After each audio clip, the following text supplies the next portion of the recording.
Halo, ketemu lagi sama gua Ari. Hingga saat ini gue masih mendapatkan pertanyaan, lebih baik pakai internal team atau pakai freelancer ya?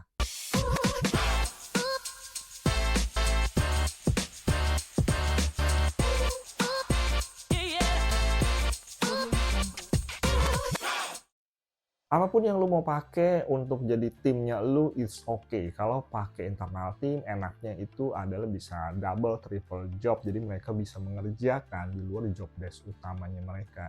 Sedangkan kalau pakai freelancer, akan sulit untuk bisa minta mereka mengerjakan hal di luar daripada request utamanya kita. Selain karena posisinya tidak nempel dan tidak nempel bareng dengan kita nih day to day-nya, mereka juga kecenderungan menjual services berupa paket ataupun sesuatu yang terkait dengan skill setnya mereka, dan di luar itu mereka tidak bersedia atau mungkin tidak ingin untuk mengerjakan hal tersebut. Di sisi lain juga kalau pakai internal team kita butuh budget lebih besar karena kita perlu siapin kayak alat kerjanya, terus juga kalau ada tempat kita mesti siapin tempat kerjanya, kalau pakai co-working space mesti sewa juga. Terus juga selain itu ada overhead-nya, air, listrik, telepon, dan lain-lainnya, itu perlu juga. Ada juga kayak bonus, terus ada THR, asuransi, dan semuanya itu jadi sebuah cost yang lebih besar dibanding dengan freelancer. Kalau freelancer kan ini berdasarkan pekerjaan aja. Dia performanya A, ya udah kita bayar dengan A. Nggak usah lebih daripada yang seharusnya. Kemudian juga dari sisi freelancer ini lebih fleksibel. Kalau kurang oke, kita dengan mudah bisa ganti freelancer lain.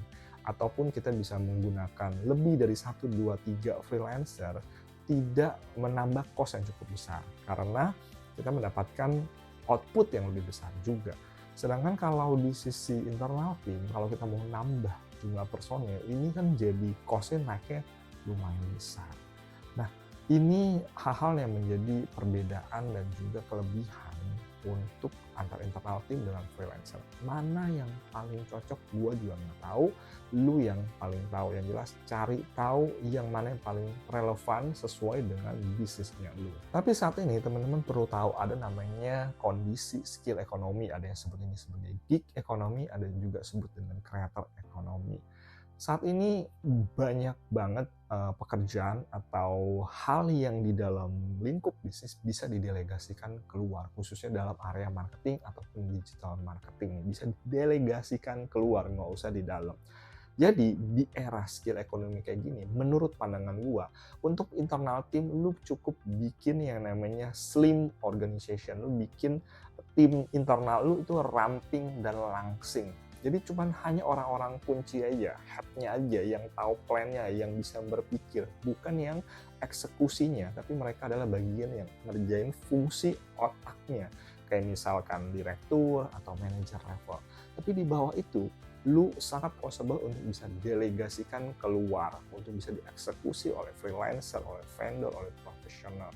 Karena itu akan mengurangi biaya employee dan membuat organisasi juga lebih langsing, lebih luas, pergerakan lebih enak, dan dari sisi eksekusinya kita tetap bisa mendapatkan outcome yang keren tapi juga tetap fleksibel, outcome yang sangat produktif tapi tetap juga harganya sangat-sangat efisien.